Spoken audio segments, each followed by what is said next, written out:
strate gaan, hoor die engele stemme waar die tempel staan. Ons is byna tuis. Goeiemôre aan almal, geseënde Sabbat. Kan ek hoor? Daar sê as julle bly om hier te wees. Ek sien ons is nog min, maar ek dink hier teen erediens dan gaan ons die banke vol sit, né?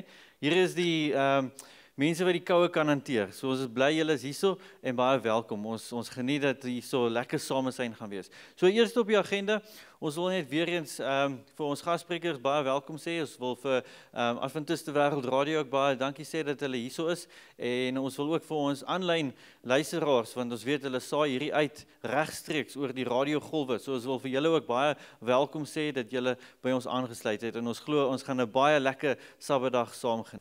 Okay, ek het eintlik vergeet, ek wil 'n spesiale welkom heet aan die Volksrus. Ek dink die hele Volksrus gemeente is hier. Is dit so? Kan ons hulle hande kry? Seker hande op. Daar sê baie welkom aan die Volksrus gemeente. Ek weet daar's ander Geliksburg, kom ons kyk bietjie. Geliksburg is ook hierso.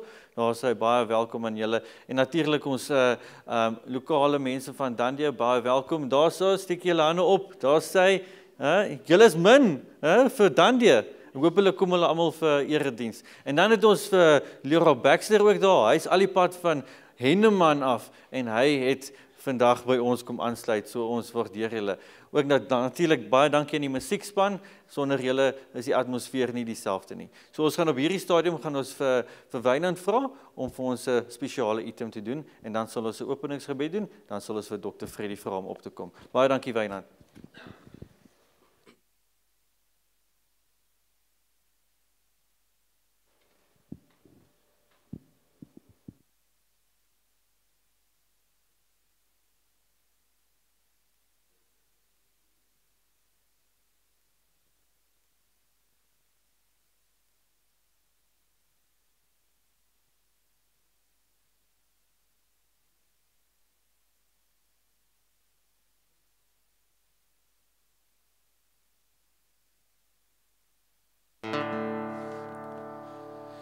Ek sing altyd die liedjie in Engels, maar dit is 'n Afrikaanse kampvergadering, toe het ek die Afrikaanse weergawe gekry, en ek dink altyd daaraan, en soos Dr. Freddy ook gisterand gepreek het, hoe die mense, hulle staan so vas in wat hulle glo, en dis hoe ons moet staan, skaamteloos vir die Here. Maak nie saak wat hulle, jy kan nie om martel, dit maak nie saak nie, en toe dink ek het altyd gedink aan die mense in die ou tyd, dat hulle op die brandstapels gesit is, en dan sal hulle liedjies sing, en toe dog ek sal graag hierdie liedjie ook wil sing, wanneer hulle my brand, maar julle al probeer sing as julle brand. Ek dink nie dit gaan so lekker werk nie, maar dit wys jou net wat die liefde van Jesus in mens kan doen.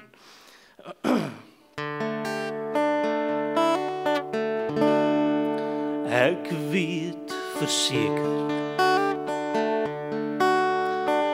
dat Jesus leef, hy het my sonde uit liefde vergeef. Ek was verlore, maar deur sy bloed is daar nou vrede in my gemoed. Hy is my leidsman, hy laat my leef. Hy is oorwinnaar, hy is die Heer. Selfs as ek struikel en net berou, sal hy vergewe, hy bly getrou. Die wat bedruk is, laat hy weer lag. Vir die wat moeg is, gee hy krag. Deur sy genade, liefde en trou, sal hy sy kinders ewig behou. Hy is my leidsman, hy laat my leef. Hy is oorwinnaar, hy is die Heer. Selfs as ek struikel en net berou, sal hy vergewe, hy bly getrou. Hy is my leidsman, hy laat my leef. Hy is oorwinnaar,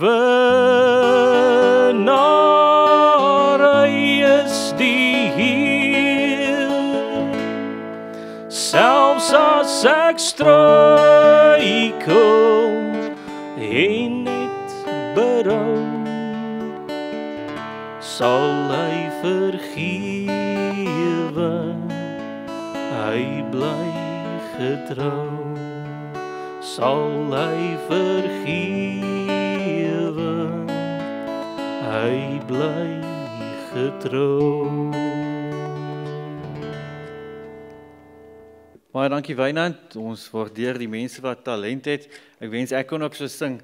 Ek sing by die huis, maar my vrou lag net vir my, so ek het nie daai talent nie. Baie dankie Wynand, ons waardeer dit. Ek wil ook net sê, ek sien die kinders hier nie, ek weet daar is 'n poppenkast by die kerksaal, indien nie van julle is wat dit nie weet nie, en dan ook net 'n verskoning wat ek wil maak, julle kan seker sien, ons hardloop laat met die tyd, so ons vra om verskoning, as die program sê 10:00 gaan ons begin met die ander program, ons gaan dit dalk 'n bietjie later eers aanskuif, maar ek glo almal is nie haastig vandag nie, want ons geniet die tyd saam met die Here en saam met ons geliefdes hierso, so ek hoop julle gaan dit geniet die res van die dag. So kom ons sluit net ons oë, voor ons vir Dr. Freddy nader roep. Ons liefdevolle Hemelse Vader, baie dankie weer eens dat ons hier by u huis kan vergader, liewe Heer. Ons vra altyd vir u teenwoordigheid en ons weet dit is al reeds hierso, maar liewe Heer, ons wil vra dat elkeen van ons wat hier sit in die banke, dat ons harte sal oopmaak, dat u volkome in ons harte kom woon. Want liewe Heer, dit is al wat ons nodig het om die ewige lewe te beywer. So, liewe Heer, wees nou met ons, wees met die spreker, mag u spreek deur hom tot ons harte en mag ons net 'n baie geseënde Sabbat saam hê. Dankie vir u liefde, in Jesus naam bid ons dit. Amen. Okay, ons sal nou vir Dr. Freddy geleentheid gee. Baie dankie.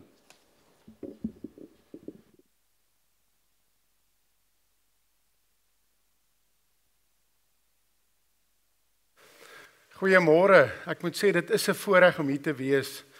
Hier's nog 'n paar interessante dinge. Ek het ontdek Wynand is my kleinneef. En my niggie van Amanda en Erna is hier, en Amanda het ek seker 40 jaar terug gesien. En toe jy daai lied sing dat Jesus is die oorwinnaar, toe kom die woorde by my op wat my vrou by my aangekom het in die week, en sy sê vir my, wanneer het Jesus Satan oorwin? Patriarge en profete sê toe hy sê in Genesis 3:15, en jou kop sal vermossel word. In daardie belofte was daar alreeds oorwinning vir ons behaal. Dis eintlik amazing. Ons gaan vandag 'n bietjie kyk na dis hoogtyd om die toekoms te voorspel. Dis hoogtyd om die toekoms te voorspel. Wat bedoel ons met die toekoms? Ek sien soveel mensies, weet as jy kyk na al die wat in die nuus met Louis Liebenberg. Mense gaan belê geld want hulle is bekommerd oor die toekoms. Hier sien ek vir Richard ook, ja, ek het vergeet van hom. Ek en hy was saam op universiteit, ek weet nie, eerste jaar of tweede jaar, maar toe ontmoet hy vir Kitty. En toe verdwyn hy van die aardbol af. So dis maar wat gebeur sy trou, en ek weet hy's 'n boefvelderkenner, nê? Ek het Bonsmaras, ons boer met Bonsmaras, maar ek weet hy gaan nog lank probeer my oortuig wat is die beste beesras. Ek dink nie ek sal argumente teen hom kan wen nie. Maar ons is nog by ons Mars, maar dit is goed om jou te sien. Mens sien nie altyd, dink jy, kom hiernatoe, jy gaan niemand ken nie. Maar so lekker om Amanda uit te hê en Wynand wat so mooi kan sing. Ek wens ek kan sing. Maar eendag weet ek, as die Here kom, gaan ons in daai hemelkoor sing. Maar ek wil vir julle sê, wanneer ek na hierdie titel kyk en ons kyk na die bekommernis wat op mense se harte is. En ek weet as ek die teekamer binne stap, nou daar's mense met geld, hulle het beleggings. Ek het nou nie daai probleem nie, maar daar's mense wat beleggings het en hulle is op die aandelebeurs. Dan is hulle hoog bekommerd oor die toekoms. Wat het Dawie Rood nou weer gesê? Ons is so gefokus op daai verre toekoms. Maar eintlik weet ons nie eers of ons môre sien nie. Ons weet nie of ons môre sien nie. Kom ons buig ons hoofde. Hemelse Vader, baie dankie dat ons die wonderlike voorreg het om vanoggend hier aan te kan roep. En wil U asseblief nou in ons harte inkom, wil U vir ons 'n hemelse boodskap gee. Omring hierdie kerk met die heilige engele en hou die duiwel en sy engele weg, sodat ons Jesus se stem kan hoor en U lieflike aangesig kan ervaar. Is ons gebed in Jesus naam. Amen. Ek weet nie van julle nie, ek gaan ook nou weer te veel hê om te sê, so julle gaan verseker laat loop. So as julle wil 'n breek vat of so, ek weet ek het altyd te veel te sê. Ek is altyd bang ek het te min om te sê en dan het ek te veel om te sê. Dit klink amper of my vroulike sy nou in werking tree. Mans het mos nooit baie om te sê nie. In hierdie week se les, Woensdag se gedeelte sluit hierby aan, want hierdie stelling wat gemaak is om die toekoms te voorspel, jy moet hom nou skep. Wat moet ons nou skep? Waaraan moet ons werklik nou werk? Is deur Pieter Dakker, hy het geleef in die 1909 tot 2005. En hy het hierdie stelling gemaak as 'n motivering vir mense wat in besigheid is, jy moet nou die toekoms skep. Wat kan ek en jy nou doen om ons toekoms te verseker? Ek kyk na die lesstudie, Woensdag se gedeelte. Nou gaan ek hom seker nie kry nie. Dit sê hierso, hoe erg die probleme ook al mag wees, want dit is duister. Die toekoms is duister. Ons wat boer, julle kan nou dink oor die grondwet stories. Hoeveel keer het mense van my gevra, maar boer julle nog? Hoe kan julle grond gekoop het? Jy weet, hoe kan 'n mens so dom wees? Maar ons moet lewe. Ons is negatief. As ons kyk wat om ons aangaan. Interessant as jy kyk na depressie, en ek is op die Vista Hospitaal Raad ook. As ons kyk hoeveel mense het depressie en hoe dit styg, en dan hoor jy van mense wat hulle eie lewens geneem het. Ons leef in 'n wêreld wat regtig morbied is en negatief is, en dit voel vir ons kan nie die einde daarvan sien nie. Ons stoei met finansiële probleme, ons stoei met siektes, ons stoei met 'n klomp goede. Maar wat sê hierdie lesstudie? Dit sluit aan, hy sê, hoe erg die probleem ook al is, word ons as gelowiges daaraan herinner om met hoop te lewe. Hoor wat sê hy? En om nie die toekoms volgens die sake van die dag te bepaal nie. Ons is Christene van hoop. Ons is Christene van hoop. As ons kyk na die nuus, daar was 'n televisieopname gewees en sê net 16% van jong mense is optimisties oor die lewe. Nou ja, as ons na die wêreld om ons kyk en dis wat hierdie lesstudie nou sê, waaroor moet ons gelukkig wees? As ons na Psalm 46 kyk, ek wil net daai stukkie vir julle lees. Dis hom eintlik so mooi wat sê as ons na hierdie onseker tye binne gaan. Dan sê hy, God is vir ons 'n toevlug en 'n beskerming. Hy het nog altyd bereid om ons te help in die nood. Ons is nie alleen nie. Ons het gisterand gesê, ons is nie alleen in hierdie nood nie. En dan sê hy, al skuif die berge tot in die diepte, sal gee die aarde pad. En die see druis en skuim, die waters van die see, al skud die berge deur sy onstuimigheid. Dan sê hy, laat dit bedaar en erken dat ek God is. Ons leef in 'n baie negatiewe wêreld. Nou wil ek graag vir ons kerk ook iets sê, wanneer ons hierna kyk, jy het almal nou gesien, en daar word vreeslik baie gefokus nou, want ons verstaan die profeseë, en daar word baie daaroor gepraat, en jong, nou gaan dalk dit gebeur. Ek wil net vir julle, dis een ding wat ek vanoggend wil laat, ons moet bitter versigtig wees wat ons sê. Kom ons kyk wat gaan gebeur. Maar ons spekuleer baie keer, ek en u wat die profesie ken, kan om 'n tafel sit, ons kan oor 'n tafel sit, en ons kan 'n bietjie spekuleer. Ek lees 'n ding op Facebook wat my geskok het. En dit was een van die karismatiese kerkgroepe wat vreeslik gefokus is op Israel. En hulle post toe 'n stelling en sê dat hierdie paus is die laaste paus. Paus Leo is die laaste paus wat gaan lewe. En ek scroll deur die opmerkings wat die mense gemaak het. En seker so 10 af. Toe skryf iemand daar, die 70 Adventiste kerk het gesê dat Paus Fransis die laaste paus gaan wees. Ons het dit nooit gesê nie. Die gevaar daarvan is dat as ons begin spekuleer en ons bou nie op feite nie, dan vernietig ons eintlik die dringende boodskap. Want wat se waarde as ek na daai man toe gaan sê, dis wat die Bybel eintlik sê, dit is wat die 70 dae van Daniël is, wat se waarde het dit? Julle het dan gesê dit. Ons moet versigtig wees om te spekuleer. Wat sê hierdie? Ons moet versigtig wees om ons hoop te bou op dinge wat rondom ons gaan. Ons is so besig om te kyk wat hierdie mense dalk sê, dat ons vergeet om hierdie reis waarin ons, of hierdie pad wat ons nou op reis, om dit werklik te geniet. En die klein seëninge rondom ons te geniet. En dan is 'n skokkende goed wat in die nuus kom, en dan sê hulle, maar ons kerk word geïnfiltreer. Dis deur Jesuïte. Weet nie of julle dit al gehoor het nie. Wat vir my skokkend is, as ons kyk na die COVID-pandemie, dit split die Christendom in 2. Dit split die hele, ek bedoel, dit sê net, almal sit en, ja, die een sê dit en daai ene sê dat. Maar wanneer jy werklik na die feite kyk, dan word dit gebou op spekulasie baie keer, en ons maak dit evangelie. Ons moet versigtig wees wanneer ons die toekoms ingaan om op spekulatiewe teorieë ons geloof te bou. Ons geloof moet gesetel wees in Jesus Christus. En dis wat hy vir ons hierso sê, wat moet ons doen? So hy skryf in groot stryd, ongelukkig nie, is ons besig om so op hierdie negatiewe in die toekoms te fokus. Ons beleef die tyd van benoudheid nog voor die Here gekom het. Ons is beangs met alles. Alles maak ons bang. Alles maak ons bang. Ongelukkig dat sommige 70 Adventiste so gefokus is op die verdrukking wat voor lê, voor die wederkoms, maar vergeet dat God verlossing beloof het. Wat my vrou gelees het in Patriarge en Profete. Ons vergeet dit. Waarop moet ons gefokus wees? Waarop moet ons blik gefokus wees? Wat kan ons nou skep om ons toekoms te verseker? Ek wil net vir u sê, hoe lank lewe die gemiddelde op aarde? 70 jaar, as hy gelukkig is. En dan sê hy dood. Dis 'n oogwink. Ek staan in Riebeek Kasteel, ek het vir my seun gaan kuier, ek staan daar by 'n graf. Die man is gebore, of die vrou wat daar oorlede is gebore in 1850. Sy is dood in 1920. Dis 105 jaar gelede. 105 jaar gelede dan mense om my graf gestaan en huil. Dis verby. Ons lewe is maar 'n oogwink. Wat sê die Bybel? Ons is maar 'n damp. Maar ons kan nou vir ons iets bou, 'n toekoms wat vir ons sekerheid gee. Daar was 'n musiekblyspel gewees en dit sê, ek gaan dit in Afrikaans vertaal, op 'n helder dag kan 'n mens die ewigheid sien. Dis nog 'n gedagte, nê?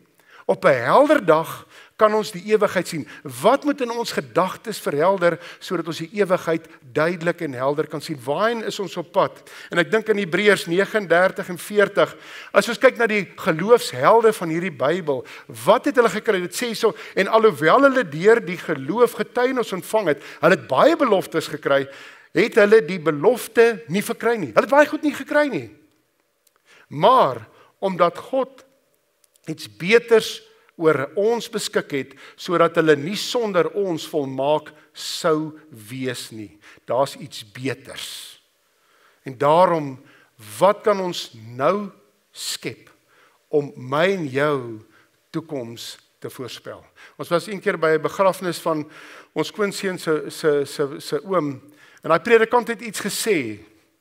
Hy sê, wanneer julle nou lewe, het ons 'n verantwoordelikheid om so te lewe, dat wanneer jy doodgaan, dat hulle weet waar jy eendag gaan wees. Dis nog 'n gedagte, hè? Waar gaan ons wees eendag? As ons kyk na die Bybeltekste, Abraham, julle vader het hom verheug dat hy my dag, en wanneer jy na die hermeneutiek van daardie teks gaan kyk, dan beteken dit 'n klomp goede, maar hy het die oordeel gesien. Daai dag wys na God se oordeel. Dis iets in die toekoms wat gaan kom. Daardie oordeel gaan kom, sou sien, en hy het dit gesien, en hy het hom verbly. Nou, hoe is dit moontlik? Hy kyk vooruit, en hy sien die oordeel van God, en hy verbly hom daarin. Dis mos nou iets wat ons nou al kan op ons werk om ons toekoms eendag te voorspel. Hy sê so, Signs of the Times sê, hy het 'n duidelike visioen van Christus, die Messias gehad. Hy het Christus dag gesien en was bly. Hy het insig gekry wat die goddelike offer vir ons sal wees. So wat moet ons dophou? Ons kan net die nuus kyk. Ons kan kyk wat gebeur, dis nie verkeerd nie. Maar ons moet gou begin fokus in Christus. En ons geloof in hom. En as ons na Jesus se woorde kyk en hy sê vir sy disippels, daar sal dae kom wanneer julle sal begeer om een van die dae, die oordeel, as jy kan die oordeel aansit van die seun van die mens te sien en julle sal dit nie sien nie. So waarna kan ons fokus? Ons kan fokus na daardie oordeel. En hoekom is dit so belangrik? Wat kan ons nou skep? Is daardie verhouding met Christus? En ek gaan nie in detail hier ingaan nie. Ek het nou 'n spelfout daar. Ek moet sê ek sukkel deesdae met die Afrikaans. Ek skryf baie goed in Engels en sukkel ek met Afrikaans. Maar wanneer ons kyk na Jesus se bediening nou, wat kan ek en jy nou doen? Waar is Jesus nou? In die allerheiligste. Wat gebeur wanneer my naam daar sou opkom? Dan staan ek reg teenoor die wet. Die wet veroordeel my. Maar waar lê daardie wet in die verbondsark? Hy lê onder. Wat is tussen my of tussen God en die wet? Is Jesus se bloed. Dink 'n bietjie daaroor. Die versoendeksel. So wanneer Jesus of God na ons kyk, dan kyk hy nie na my deur die wet nie, hy kyk deur die bloed van Jesus Christus. En wanneer ek hierdie toekoms wil skep, hang dit af hoe ek Jesus se hand gaan vashou. So wanneer ons na hierdie ding kyk, wanneer Jesus na ons kyk, dan kyk hy vir ons deur die bloed van Jesus. Want ons moet aan hom vashou. Dis al hoop wat ons het vir hierdie toekoms. Ek sê nie ons moet nie beplan nie. Ek sê nie dit nie. Jy moet nog steeds pensioen beplan as jy kan. Nee, ek het nie 'n probleem met dit nie. Jy moet nog steeds werk. Jy's 'n rentmeester van wat God aan jou toevertrou het. As jy 'n sakeman is, moet jy dit goed doen. Jy moet dit wat vir jou opgelê is, moet jy goed doen. Met Christus aan jou sy. En dis wat hierdie ding vir my sê. Hoekom is Abraham bly toe hy die oordeel sien? Want hy sien die verbondsark met die versoendeksel. Daar's genade vir my en jou as ons dit wil hê. As ons nou die toekoms wil skep om eendag saam met Jesus te wees, moet ons nou sy hand vat. Dis eintlik wat ons kan doen om ons toekoms te verseker in Christus Jesus. Want ons is net 'n damp hier. Ons is vir 'n kort rukkie verby. Ons stel baie keer goed uit. Ek sal volgende week dit doen of die week daarna, of ek gaan nou eers dit doen, of ek sal dit met my vrou regmaak of met my familie. Ons moenie uitstel nie. Daar's nie tyd om uit te stel nie. As goeie dokter wat ek geken het, hy's 'n narkotiseer gewees. Hy het net een oggend opgestaan, hy's 'n jong man, hy's fiks en gesond. Hy het opgestaan en hy het gesê hy voel nie lekker nie, toe sy vrou by hom kom toe sy dood. Ons weet nie. Ons moet die toekoms nou skep. En wat kan ons doen? Ons moet aan Christus Jesus vashou. En dit is eintlik 'n tydskrif wat so mooi gesê, wat kan help dat ons 'n beter blik op die toekoms het en waar ons geanker moet wees en gefokus moet wees. Die onsigbare kan slegs opgemerk word deur iets sigbaar, die Here wat tog wel iets bevat wat ons gesien het, nie gesien kan word nie in die toekoms. Wat kan vir ons 'n lewende blik in die toekoms gee is 'n hegte verhouding met Jesus Christus. As ons hom in alles ken wat ons doen. As ons na hierdie kyk, wat sien ons as 'n mens gesien word as 'n beeld? Wat toon hierdie prentjie? Jy sien, wat doen ons wanneer ons as Sevendag Adventiste rondgaan? Het ons dieselfde negatiewe gesprekke as wat die res van die wêreld het? Of het ons 'n positiewe sy aan ons? Of verval ons in dieselfde negatiewe denke as die wêreld? En dan sê hy hierso, die morele beeld van God is verlore in hierdie wêreld. Dis hoekom ons so geplaas met die toekoms. Ek weet daar's 'n tannie met 'n karavaan daar in Bloemfontein. Sy so 'n karavaan wat sy daar so trek langs die pad, dan sit sy so, dan sê sy kom kyk na jou toekoms. Julle ken die storie van die predikant wat eendag gegaan het. Die storie, ek weet as kind ek het gehoor. Weet of julle dit gehoor het, ek weet ook wie dit was nie. Hy gaan toe na toe en sy lees hom die Lewiete voor en so sê sy nou betaal jy. Hy sê nee, as jy die toekoms kon sien, so jy weet ek sou jou nie betaal het nie. So Sy trek die caravan daar. Die mense is bekommerd, hulle blaai, ek weet nie eens die sterre voorspel. Ek weet nie van nog sulke goed sê. Ek nou onthou die huisgenoot. Want ons wil weet wat in die toekoms gaan gebeur. Maar in Christus kan ons 'n visie kry van daardie toekoms. En die toekoms is die oordeel. Hoekom moet daar 'n oordeel wees sodat daar 'n finale afrekening met sonde kan wees? Dat dit uitgewis kan word. Die morele beeld van God is verlore, maar diegene wat met God saamwerk is om in 'n mens in stel te stel om die beeld in Christus te herstel. Dis wat ons werk met. En een van die mooiste verhale. Interessant ook nou oor hierdie titel dink ek watter Bybel karakter pas daarin. En daar's net een en dit is Josef. En ons gaan vinnig na Josef se lewe kyk, want Josef en sy broers en die familie gaan oor verhoudings. Ek het altyd gedink dat Josef was 'n bedorwe brokkie, maar Josef was nie.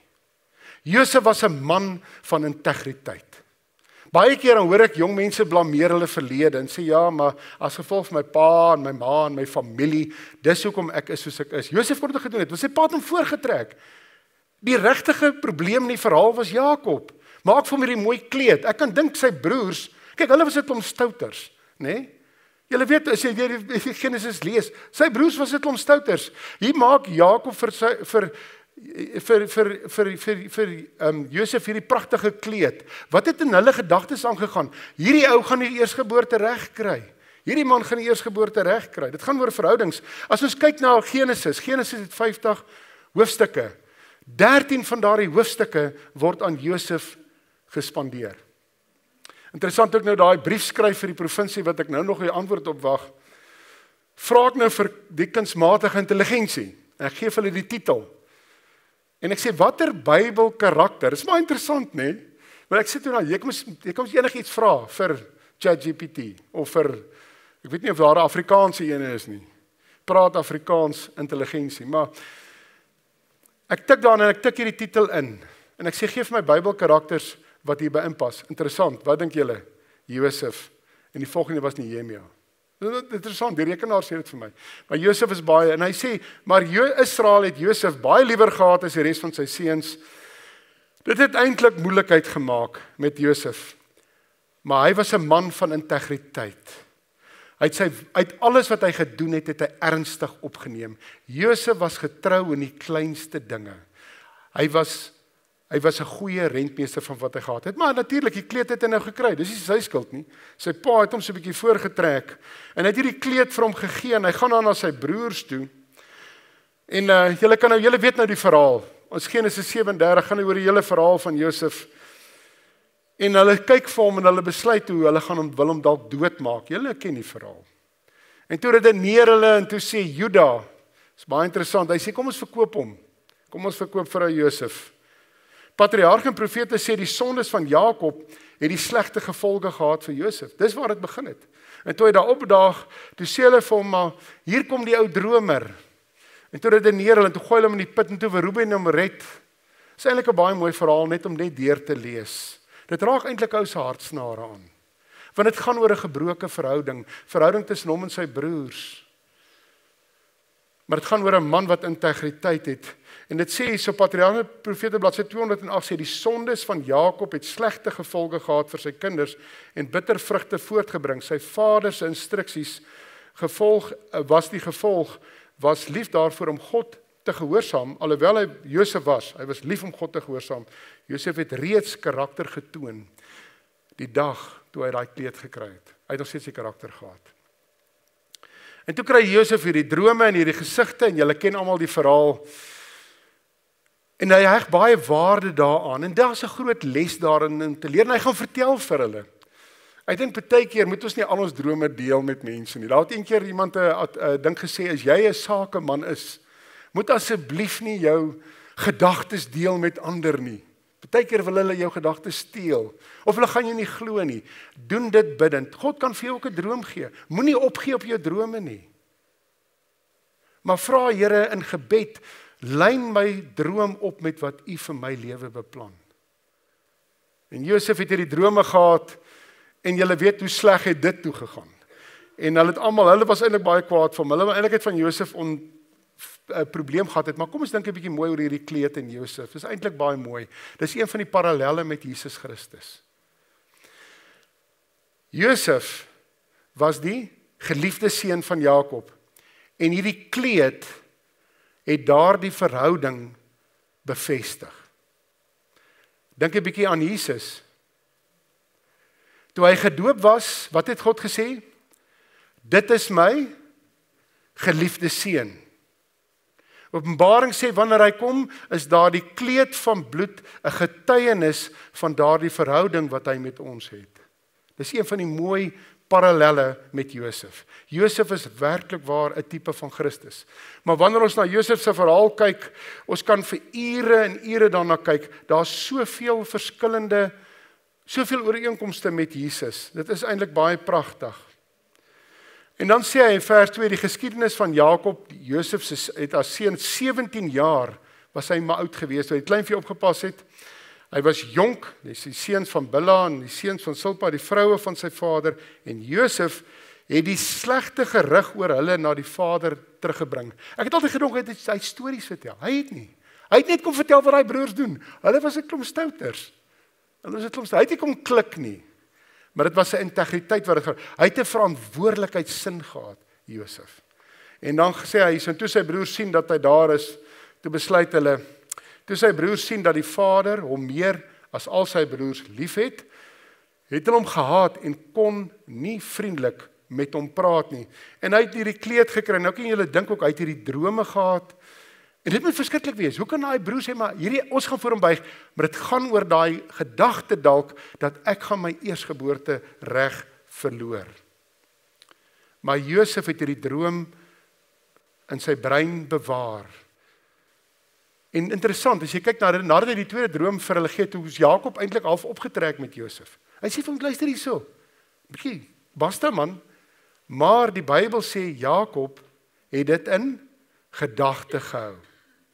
So Josef het klare blik op die toekoms gehad. Hy was eintlik met hierdie droom, het Josef besef, ek moet nou my toekoms skep.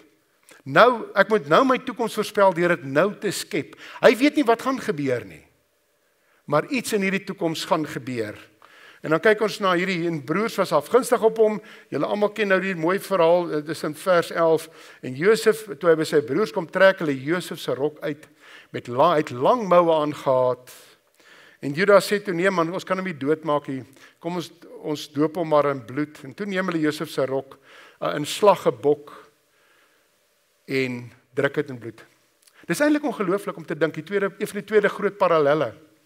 Min het daardie boeties geweet, dat daardie bloed aan daardie kleed, vir hulle ook eintlik gaan verlossing bewerkstellig. Patriarge en profete. Dis eintlik in die kleine, dat alleenlik deur die bloed van Christus, gaan daar vir ons eendag redding kom. Maar as ons in die lig wandel, soos hy in die lig is, dan het ons gemeenskap met mekaar, en die bloed van die Christus, Jesus, sy seun, reinig ons van sonde, Johannes 1 vers 7. Bloed, as ons aan daardie bloed, as ons glo daaraan, en ons laat daardie bloed van Christus ons skoon was, dan skep ons nou die toekoms. En eintlik het sy broers dit nie geweet nie. Hulle het dit nie geweet nie. Hierdie bloedbevlekte kleed was daar gewees, eintlik vir hulle redding eendag. In simboliese taal. En as ons kyk na Josef, en dis al hierdie verhale, hy was absoluut gehad, en hy beland in absolute slegte omstandighede. Hy word in die put gegooi.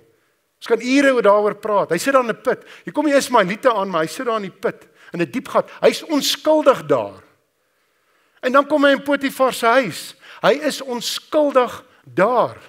Word hy beskuldig van iets wat hy niks gedoen het nie. Maar daar is ook 'n groot les daar vir ons om te lees.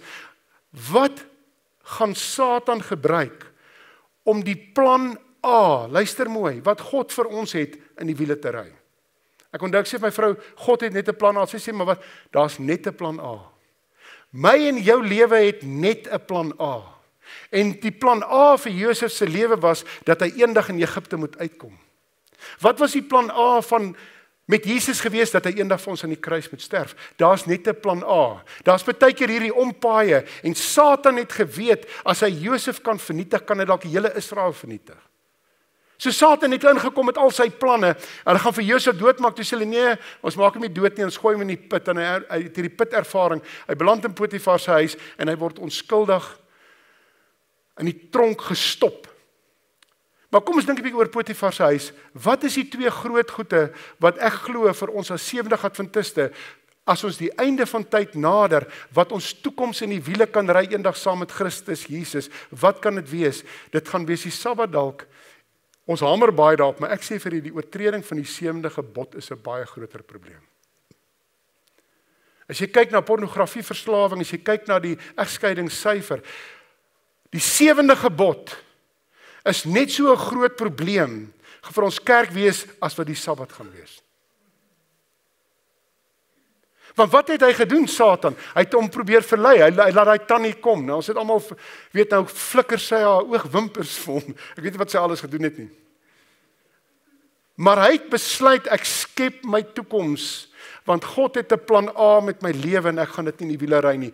Plan A vir ons lewens, daar's nie 'n plan B nie, maar plan A word in die wiele gery wanneer ons dalk Jesus se hand los. Maar daar's net 'n plan A. En die plan A was dat Josef moes uitkom by Egipte. En wanneer ons na hierdie goeie kyk, is dit belangrik net dat hier beland Josef in die tronk.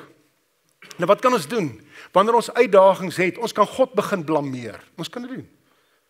Maar in die tronk is hy besig om aan sy toekoms te werk. En hy raak behulpsaam. En hy word aangestel oor die ander gevangenes. Hy's getrou selfs in tye van moeilikheid. Ek sê vir julle geliefdes, ons omstandighede moenie ons geloof definieer nie. Want dit kan gevaarlik wees. Daar's 'n liedjie wat hulle sing, die lewe is maklik wanneer jy op die berge is.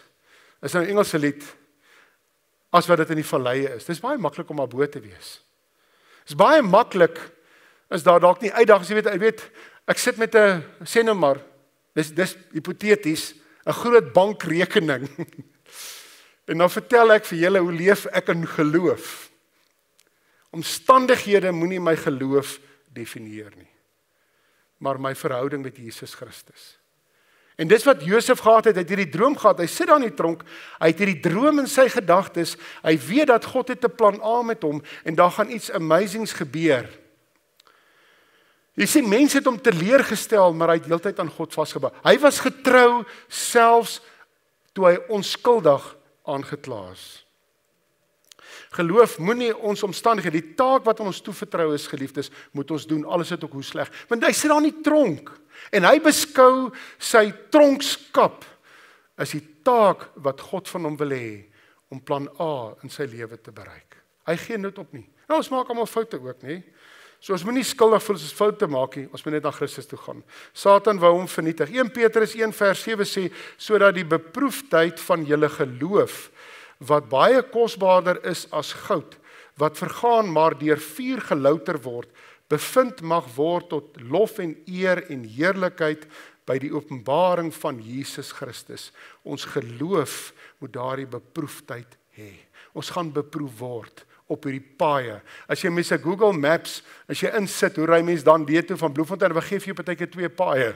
Daar's 'n kort reguit A pad, maar dan is daar partykeer 'n ander pad ook, maar hy kom ook by A uit. En dis wat met Josef gebeur het. Toe hy daar in die put beland en hy beland in die tronk, daar was ander planne. Satan wou hom vernietig, maar God het hom steeds gedra omdat hy getrou was. Ons kyk baie keer na ervarings. Die probleem is hierdie slegte ervaring. Dink 'n bietjie daaroor. Hy sit in die tronk onskuldig, hy beland in die put onskuldig, hy's heeltemal onskuldig, maar God het geweet wat is plan A met Josef. Hy gaan 'n eerste minister word in Egipte. Ek onthou toe ek in Landie was daar, maar dit is moeilik om my vrou saam met my te kry. Ek moes 'n lesing gaan gee in Kaïro. Dit was baie moeilik. Toe het ek en my vrou nou daar rond gegaan. En ons het nou na al daar na die Mummy Museum toe gegaan. Is baie interessant, nê? Is eintlik amazing om te weet hoe akkuraat die Bybel is. En ons vra toe kyk, ek dink die Egiptoloog wat saam met ons was, hy werk vir sy tip, so hy sal alles vir jou sê wat jy wil hoor. Dit het my een ding gepla. Kyk, jy weet, as jy vir hom sê, het Jesus bestaan, dan sal hy vir jou sê ja. Maar in 'n geval, ek vra toe van oor die geskiedenis, ons loop toe deur daai klomp mammies, hulle is sulke droë biltonge, hulle is nie eens groot mense gewees nie. Dit is baie interessant ook nie, die piramides was nie deur die Israeliete gebou nie, ek het altyd so gedink, glad nie. Dit was lank voor hulle tyd daar, om te dink dat Moses mos daai goed gesien het. Maar ek vra toe vir hom, het hulle getuienis gekry wetenskaplik dat Josef bestaan het. Toe sê hy vir my ja in Luxor. Hulle sê hulle weet net nie of hy want volgens die Bybel is hy in Egipte begrawe. Nou 'n eerste minister het nou nie heeltemal 'n groot piramide gekry nie, maar hy het 'n kleiner piramide gekry. En hy sê, weet ek toe daar deur daai mammies loop, dink myself, mens weet dalk nie of een van hulle, want hulle het nou daai Luxor konings nou daar uitgehaal en hulle is nou daar in die Mummy Museum in Kaïro. Mens weet nie of hy dalk een van daai kan wees nie, mens weet nie. Daar mens moet nie ooit spekuleer nie, maar toe ek daar loop, toe besef ek dat hierdie verhaal is werklik. Hulle kon bewys dat Josef was daar. Hulle weet van Josef. Hulle weet van Moses ook. So hulle weet van Moses ook. As ons na hierdie verhaal kyk en ons trek dit nader na onsself, dan sê ons myself, maar okay, dit is nou Josef, dit is in die Bybelse storie en ek weet nie of julle weet van Viktor Frankl nie en dis skokkend om na sy verhaal te luister en daar's groot lesse vir my om te leer. Hoe skep ons iets nou wat ons hoop gee vir die toekoms? Hy was in Auschwitz en hy het dit oorleef. En hy het daar gesit en hy het die mense se goede gedokumenteer wat hulle sê en die mense se gedrag gedokumenteer. Daar's baie mense wat gesê het, maar Here, hoekom het U nie dit of dat gedoen nie? Daar's mense wat God blameer het of gesê het, Here, maar U kon dit gedoen het.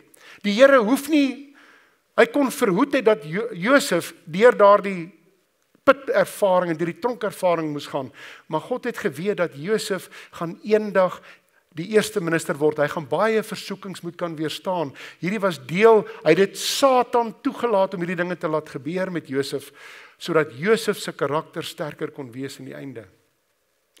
En weet wat sê Viktor Frankl wat skokkend was? En dis gevaarlik om jou gedagtegang te bou dalk op hedendaagse nuusgebeure of dalk op spekulasie. Hy sê dan hoor die mense in Auschwitz dat die geallieerdes het 'n sekere stad oorval en dan sê hulle vir mekaar, Kersfees is ons by die huis. Kersfees is ons by die huis. Verlossing is op pad. En daai mense leef absoluut, want Kersfees gaan hulle by die huis wees. Hulle luister na die nuus. Maar weet jy wat is die skokkende ding? Wanneer Kersfees kom en hulle is nie verlos uit Auschwitz uit nie, wat dink jy wat gebeur met hulle? Hulle gaan binne 3 dae dood. Almal van hulle. So wanneer ons hierdie toekoms wil voorspel, moet ons dit bou in Christus wat ewig is. Nie op die wêreld gebeure rondom ons nie. Dis verskriklik wat daar gebeur het. Hy sê dis vreeslik om te sien dat hoe mense lewe met 'n bietjie van hoop. Hy sê partykeer se vir ook 'n hoop. Ek het eendag 'n oomie gehad wat hy was gevang in Italië in die Tweede Wêreldoorlog. Het hy daar in 'n tronk gewees of nie 'n tronkie, so kamp. En hy sê, weet wat het elke ou gehad? Hulle het termiete gesoek want daar was koringlande in die verte. En dan kom hy termiete daar deur gestap. En dan pik hulle daai koringkorreltjies op. Hy sê aan die einde van die dag het jy dan so 'n handjie vol koring en dis al kos wat jy het. Jy leer om te fokus op ander dinge as jy niks het nie. Ek dink baie keer ons probeer ons lewens so gemaklik maak met goeie reg, maar ons probeer staat maak op dinge wat tydelik is. En wanneer ons begin staat maak op dinge wat ewig is, dan is ons besig om hierdie toekoms nou te voorspel. Die toekoms te voorspel. Ons skep dit nou. Viktor Frankl sê, wanneer ons in hierdie toestye van moeilikheid is, en dit ons dink aan Josef, ek dink nie Josef was 'n swaarmoedige, negatiewe mens in die tronk nie, ek dink nie so nie. Viktor Frankl sê, wanneer jy deur tye van moeilikheid gaan, bly die keuse joune wat jou houding gaan wees. Dis moeilik nie. Dis moeilik. Dis moeilik vir ons soms, maar dis wat hy sê. In hierdie tyd, want daai mense hierdie negatief is, die keuse bly joune.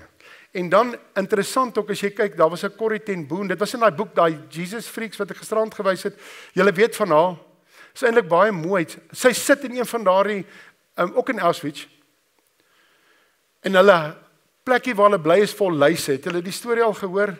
Is verskriklik vol luise. Maar dan kom daai soldate in die aand en nou julle kan dink wat hulle nou doen. Hulle terroriseer daai vrouens en wat ook al daarmee gepaard gaan.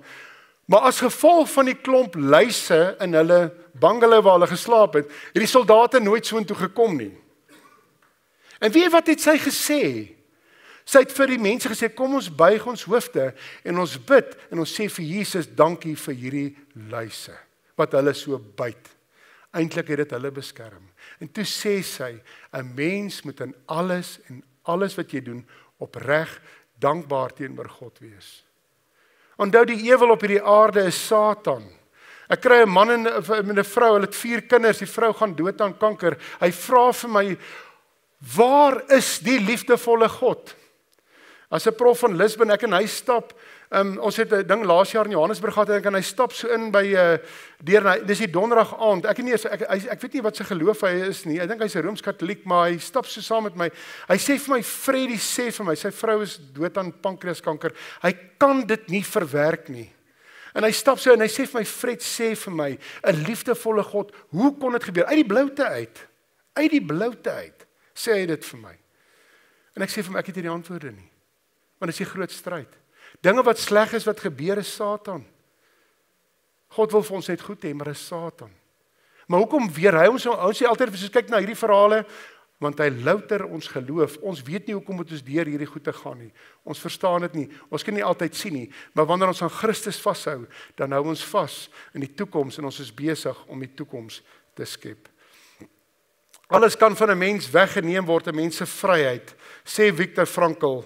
Kies jou houding in die omstandighede. Kies die weg wat jy inslaan. Dit bly ons keuse. En dit is die groot probleem. As jy kyk na 'n sandkorrel. 'n Sandkorrel in 'n mens se oog is 'n verskriklike irritasie.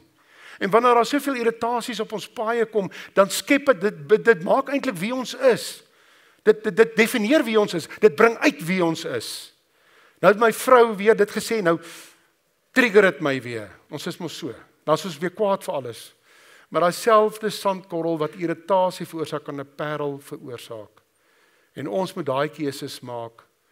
Gaan dit ons geïrriteerde mense wees, of gaan ons daai parel, gaan ons Christus vra om die parel in onsself uit te bring. En ek wil nou graag aangaan, en hier kom hulle verkoop vir Josef eintlik vir 20 sikkel silwer. Dis ver onder markwaarde. Maar wie was nog onder markwaarde verkoop? Dit was Jesus. Onder markwaarde. Wat beteken iets wat onder markwaarde is? Julle wat weet, dit is, ek het dit nie nodig nie. Nee, dit is oorbodig. Dis wanneer ons goed onder, ons hou, hulle noem dit, ek sien nou, ek weet nie wat sê Afrikaans nie, 'n graadseil. Ek weet nie, oorsee is dit 'n groot ding, dan pak jy in sy yskas daar, niemand wil hom hê nie. Ek was in die koshuis baie, ek moet die storie vir julle vertel. Hy's nou die hoofsweef van die DA in die Vrystaat. Hy erf 'n 735 BMW by sy oupa, maar hy's 'n student. Nou as jy daai ding vol gemaak het, is jou begroting vir die jaar tot niet. En as hy om my blok gery het, dan moet hy net gaan geld leen. En toe besluit hy wil hierdie kar laat steel. Nee? Want die versekering is dan, ek dink so R15,000 of so iets. Nou trek hy hom daar in die dorp. Hy los hom daar in die absolute middedorp waar net kriminele is. Maar niemand steel hy kar nie.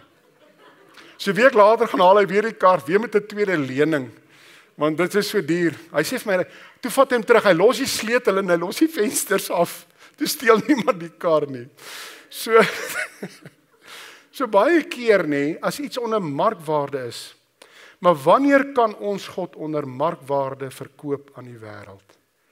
As ons begin praat soos die wêreld. As ons begin aantrek soos die wêreld. As ons dieselfde negatiewe sentiment deel om 'n braaivleisvuur. Ons moet kinders wees van hoop. Want ons is besig om die toekoms te voorspel met wat ons nou skep in Jesus Christus. En ek het hierdie gedagte, hierdie wat ek graag vir julle wil sê, is dat hierdie Jesus onder markwaarde, en hulle het hierdie kleed gebring vir hom, en wat is so belangrik, want ons tyd loop uit, maar dit gaan oor hierdie verhouding. Wat is hierdie markwaarde van Jesus? En dit is sy bloed, dit het vir Israel verlossing gebied, dit het vir Josef se broers het daardie bloed aan daardie kleed verlossing gebring vir Israel in die tydelike en die kleine. En dan kyk ons na hierdie ding, toe ek aan Egipte was, toe kom hierdie gedagte by my op, daai sirkulêre ding wat daar is die Shen. Dit beteken eintlik om Farao se naam vir ewig te beskerm, en oral waar jy kom in die piramides, dan staan die Farao se naam word in die middel geskryf, dit is om dit vir ewig vir ewig te beskerm. En net soos die bloed aan die deurkusyn was gewees om Israel vir ewig te beskerm, net soos die bloed aan die harte van ons deure se kusyn daar om ons vir ewig te beskerm. Ons het daardie bloed nodig om ons te beskerm, want dan skep ons die toekoms vir onsself. Die probleem is dat ons kan daardie genade goedkoop maak. Bonhoeffer was ook in daai boek Jesus Freaks het hulle ook oor hom gepraat. Weet julle wie hy is? Dietrich Bonhoeffer. Dis amazing wat hy gedoen het. Hy kry 'n werk in Amerika as 'n professor. Hulle sê vir hom, jy kan nie teruggaan met Hitler soek sy bloed. Hulle wil hom doodmaak. Hy sê vir daai man, en dit was die woorde in my brein, hy sê in Amerika, hulle bied hom die pos aan, hy sê, ek kan nie teruggaan nie, jy gaan doodgaan. Hy sê, as ek nie teruggaan nie, is my godsdienst 'n leuen. Ek gaan leef saam met my mense, ek gaan eerder saam met my mense swaar kry, as om hier in Amerika te bly, en die tydelike te geniet, en ewig te geniet. Maar hy is tereggestel. En Bonhoeffer het gesê, die man wat dit aanskou het, die dag toe die soldaat afkom om Gag toe te vat, in 1945, het hy gaan kniel, en die man wat dit aanskou het, sê Bonhoeffer het gebid, soos 'n man wat Jesus opreg geken het. Dis wanneer ons die toekoms skep, geliefdes, is wanneer ons Jesus as 'n vriend ken. Hy sê nie, hy kom met die tronkkaart nie, hy's 'n vriend van ons, en hierdie man is gehang. Maar hy het gepraat met Jesus, daai man sê, dit klink asof hy Jesus ken, en hy het gesê, dit was nogal 'n tekens van die tye, lewe wat Christus ons bied, hoor mooi, dit was ek het dit gekry, en ek het dit nou reg, ek hoop ek het dit reg vertaal, dit wat ons nou kan ervaar, die toekoms, dit sê die lewe wat Christus ons bied, is meer volmaak, vollediger, as die lewe wat Adam verbeur het met die sondeval. Hy het groot beloftes in vir ons. As ons hom vashou, kan ons dalk 'n klein stukkie van daardie toekoms en heerlikheid, wat ons eendag saam met hom hê, sal ons saam met hom ervaar. Wanneer maak ons genade goedkoop, sê Bonhoeffer, as ons op iets roem, en dan maak ons sy genade goedkoop. Ek kan op niks roem nie. En dit is vir my so lekker. God kyk na integriteit, die Heilige Gees kyk na integriteit. Hy gee nie om hoeveel grade jy het nie, hy gee nie om wie jy is nie. Hy jaar nie oor jou titel nie, want hy kyk na ons harte. Maar wanneer ons op iets roem, ek sê vir julle, as ons op een ding kan roem, wat tot ons saligheid lei, dan sal daar weer sonde kom. Dit sal nie verby wees nie. Wie gaan daar die heilige stad binnegaan? Wie gaan daar die millennium binnegaan? Is hulle wat 'n totale afhanklikheid van God het en op God staat maak vir alles. Wat 'n aversie het om sonde te doen. Maar ons kan dit net in Christus kry. So alleenlik wanneer ons werklik afhanklik is van Christus vir ons redding, vir ons genade, het daardie bloed krag, dan sal ons op daai see van glas loop. Nie andersins nie. Ons kan op niks, ons maak die genade goedkoop, sê hy, ons verander, as ons nie verander nie, maak ons sy genade goedkoop. Ek onthou leraar Kim het eendag 'n ding gesê, dit was vir my, hy sê ons is nou by nagmaal. En ek praat hier met myself, ek wil net vir julle sê, ek stoei presies waarmee julle stoei. Ek is glad nie verhewe nie, ek stoei met sondes, ek stoei elke dag aan mee, maar hy het eendag 'n ding gesê, hy sê ons is nou by hierdie nagmaal, as ons dieselfde by daardie nagmaal aankom, wat was Jesus se bloed werd? En as ons dink aan Bonhoeffer se woorde, as ons by die volgende nagmaal aankom, dieselfde, dan was God se genade dalk vir ons goedkoop. Ons kan dit goedkoop maak. Ons kan dit oorbodig maak, as dit nie tot aksie oorgaan nie, maak ons sy genade goedkoop. Dit is baie mooi, en ek wil graag vir julle lees van Josef, iets wat vir my verskriklik mooi is van Josef. In Genesis 37 vers 51, dit was vir my baie mooi van Josef. Hoekom was Josef, pas hy in so mooi by die titel van, voorspel het, skep het nou deur dit te voorspel, 41 vers 51. Hoor wat skryf Josef hierso. Hy het 2 seuns. Julle weet nou wat sy seuns is, en dit was my so mooi toe ek dit lees. Josef, toe hy voor Farao verskyn het, het hy gesê wat? En God sal. Toe hy daai twee in die tronkie skinker in die bakker gekry het, wat het hy gesê? En God kan. En God sal. God is die een wat hy die eer gee. En as ons nou hierdie ene lees, dan sê hy in vers 51, hy het die oudste seun Manasse genoem, want hy het gesê, God het my alles laat vergeet. Hè?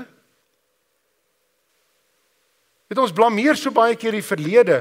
Dit is my pa of my ma of my oupa of wat ook al nie. Hy sê hy het my alles laat vergeet. Wanneer daar geraamtes in ons kaste is wat ons alweer voor belydenis gevra het en die Satan bly ons daarmee treiter, dan moet ons eintlik sê maar die Here, dit is klaar verby. Moenie daaraan dink nie. Dis afgewas by die nagmaal. Dis vir my skokkend om te sien dat wanneer ons nagmaal hou, dan kom nie almal nagmaal toe nie. Hoe kan ons daai afspraak mis? Ons kan dit nie mis nie. En dan sê hy hierso, hy het my alles laat vergeet, al my swaar kry en alles wat my familie aan my gedoen het. En hy daai kind Manasse genoem om daaraan te herinner. Dis net in Christus wat ons hierdie goede kan oorkom. Dis net in Christus wat ons hartseer kan oorwin, of is as ons harte in skerwe is, of daar goede waarmee ons sukkel, dis net in Christus, en dis wat hy gesê het, wat het hom gehelp om hierdie verhouding met sy familie reg te kry op die ou einde, toe sy broers daar opgedaag het, dit was Jesus Christus. Ons kan nie op ons eie krag hierdie dinge reg maak nie, en hy het hom Manasse genoem. 'n Vrou het 'n hangertjie om haar nek, en dis wat my pla, dit moet ons verander, nê? Genade moet ons verander. 'n Vrou sit daar met 'n hangertjie om haar nek met 'n kruis op en 'n predikant loop verby haar. Ek het nou so 'n predikant leer ken. En welkom, ek hou nogal van die ou. Hy probeer altyd met mense 'n koneksie maak. Hy's nou afgetree. Maar hy sê in 'n tou staan, sal hy iemand sommer by Pick n Pay, dan staan hulle aan lank tou, dan begin hy sommer met die persoon te praat. Hoe gaan dit by jou? Weet jy, dis interessante goed wat hy agterkom van die hartseer en dinge. Maar 'n meisie staan met 'n hangertjie om 'n nek en hy vra vir, as jy 'n Christen? En sy sê nee, dis net mooi. Jy sien, wanneer die evangelie van Jesus Christus vir ons net mooi is, en dit verander nie ons lewe nie, dan sit 'n goedkoop genade. Dit beteken nie veel vir ons nie, dit moet ons lewens verander. Ons moet nie net kerk toe gaan omdat dit net mooi is nie. Omdat Wynand kom sing. Ek moet sê, hy kan maar weer sing. Dis baie mooi. Ons kan hierdie Bybel lees van voor tot agter. Ons kan hierdie profesie uit ons koppe uit ken. Maar as die genade en die bloed van Jesus ons nie verander nie, dan gaan dit niks beteken. En ek wil graag met die laaste gedagtes, ek weet nie hoe laat dit is nie. Maar in 'n geval, Martin Luther sê om saam met God se mense te vergader in verenigde aanbidding van die Vader is net so nodig soos die Christelike gebed. En dis altyd skokkend wanneer ons begin kyk na bidure. Ons is so besig met wat ons besig is. Ons wil graag die baas by die werk plesier. Ons is 8 uur daar, stiptelik. Maar wanneer ons met kerk toe gaan, ons is 'n bietjie lui, ons is 'n bietjie inlê, ons is 'n bietjie moeg, ons kom laat vir kerk. Ek gee dit 'n voorbeeld, ek sien nie julle nie. Jy gaan alles doen om die baas te plesier, dan kry jy 'n verhoging, maar wanneer jy jou lewe in Christus moet gee en hom plesier moet gee en jou ewige lewe hê, dan tel dit nie so lekker nie. Die bonus by die werk is belangriker. Ek is stiptelik by die werk. Maar wanneer daar 'n oproep is vir biduur of 'n nagmaal oproep, dan daag ons nie op nie. Of baie mense kom nie. Dit gaan alles oor verhoudings. Hebreërs 10 vers 25 sê, laat ons nie die onderlinge byeenkomste mis nie. Maar ek praat nou nie met julle wat nou kerk toe gaan. Daar's baie mense wat nie. Jy weet, ons sien baie keer, of hulle kyk wie daar is vrede daar is, nee, dan gaan ek nie kerk toe nie. Spreek onder mekaar met psalms, Efesiërs 5 vers 20 en lofgesange. Daar moet iets anderster in ons woorde wees as die res, want anderster verkoop ons God onder markwaarde aan die wêreld wat daar is. En ons ken almal hierdie verhaal, dit gaan oor verbroke verhoudings en julle, dit was so mooi, as jy daai deel lees, hulle weet nie wie hy is nie. Is interessant, Judas, wat hom verkoop het, op die ou ende, toe sê hy, jy kan my vat as 'n slaaf. Judas het hom verkoop as 'n slaaf, Judas bied homself aan, as jy kan my vat as jou slaaf. En toe besef Josef, maar daar het veranderinge gekom. Geliefdes, wanneer verhoudings in ons kerke dalk nie is soos dit moet wees nie, daar's dalk 2 spalk in kerke. God kan dit verander, want dis wat hierdie verhaal van Josef vir my leer. Daar kan hierdie kant van die dood, kan daar herstel kom in verhoudings. Daar kan. En dan sê hy, broers, in al hierdie verhoudings, en dit maak nie saak die materiële goed nie. Dit moes amazing gewees het toe Josef, die eerste keer wat hulle sien, wat het Josef gedoen? Hy het gaan huil een kant. Dit sê vir my dat hy was geconnect met God. Daardie bloed van Jesus Christus was oor hom. Hy het nie 'n wrok gehad teen sy broers nie, want hy het sy seun Manasse genoem. Die Here het my help oorwin. En hy gaan na daardie broers toe en dit moes eintlik verskriklik gewees het, die ontmoeting. En ek weet die Bybel beskryf dit so mooi. Hulle was eintlik stom geslaan. Hulle was bang vir hom. Ja, ons gooi hom in die put. Hy gaan vir ons nou hierso. Maar in almal se harte het daar 'n verandering gekom. Baie keer lyk dit of ons, jy weet, ek sien baie keer mense in die spreekkamer, jy kry regtig weer barstige mans. Ek sê vir julle, dis ongelukkige deel van oud word, mans. As jy 'n knorpot is, jy word nie beter as jy ouer word nie. Ek sê vir jou, nee, hulle raak moeiliker, jy weet. Nee, dit is so. Weet, dan kom die arme vrou, kan jy kom nie ietsie inspuit nie, so 'n hormoon of iets. En dan sê beter, dit is nie so nie. Al wie hierdie dinge kan verander is Jesus Christus. Waar ons ouer word, ek ook, my bolyf is vinniger as my onderlyf, ons praat vanoggend daaroor, ek kry dit deesdae maklik reg om te val, ek weet nie, die aarde se, kyk, hulle wat mos, ek weet nie, daar was mos 'n ding van 9 iets meter per sekonde as die aandre, ek kan nie onthou nie, maar myne is seker 30. Maar wanneer ons knorrig raak, of ons raak versukkeld, of ons sit met uitdagings, en ek sien baie in my spreekkamer finansiële uitdagings, moet ons soos Josef gaan na mense toe. Ek sien mense wat ingedoen word. As 'n boer wat hy 3 plase gehad, hy 2 verkoop, hy belê die geld by 'n plek in Kaapstad, hy gaan daartoe, alles lyk baie mooi, dis hierdie mooi geboue, alles pragtig. 7 maande later is die geld weg en daai mense is weg. Daai verbittering wat in daardie man opskiet. Nee. Wie kan ons help om verbittering te oorkom? Dis net Jesus Christus.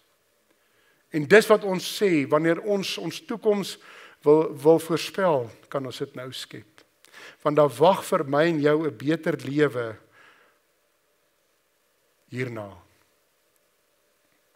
En dan wil ek vir julle net hierdie gedagte by julle los. Ek weet nie of julle die storie ken nie.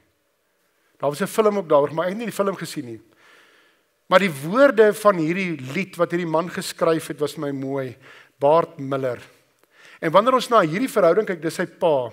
Hy was 'n boos bees. Ek onthou Daniel Potgieter het altyd daai woord boos bees. Nou hy was boos. Hy het sy vrou gemartel, hy het sy kinders gemartel. As hulle speelgoed kry, dan breek hy dit voor hulle. Hy sê die absolute masochistiese, ek weet nie, daar's nie 'n beskrywing nie. Hy moet op die spektrum wees van 'n psigopaat. En Bart Miller hardloop weg. Hy verdwyn en ek ken nou die hele en hy gee pad. Hy kan nie saam met daai man leef nie, want daai man se missie is om hierdie vrou en kinders te vernietig. En toe het hy nog 'n ander verhouding met 'n ander vrou. Die Bart Miller se pa. Maar ons moet een ding onthou, God het altyd die laaste sê. Satan kan nie wen nie. En wat gebeur as ek eendag vertel Bart die storie? En hy was 'n liedjieskrywer, 'n gospel liedjieskrywer, en hy skryf vir Amy Grant, die sanger, ek weet nie of julle weet wie sy is nie. Hy het baie van haar liedjies geskryf. En hy kry die oproep, sy pa is in die hospitaal. Sy pa het pankreaskanker. En hy sê hy is nie lus om te gaan nie. Wat wil hy vir hom sê? Maar wat hy toe nie weet nie, is dat sy pa het Jesus gevind. God het daai weerbarstige, harde man verander in 'n kind van Jesus Christus. Hy sê hy stap daarin, wat hy nie geglo het ooit sal gebeur nie, en hy gesit langs sy pa en hy besef, maar dit is nie meer dieselfde persoon wat hy geken het nie. En hy vat sy pa se hand, en hy doen vir hom 'n gebed en sy pa sterf.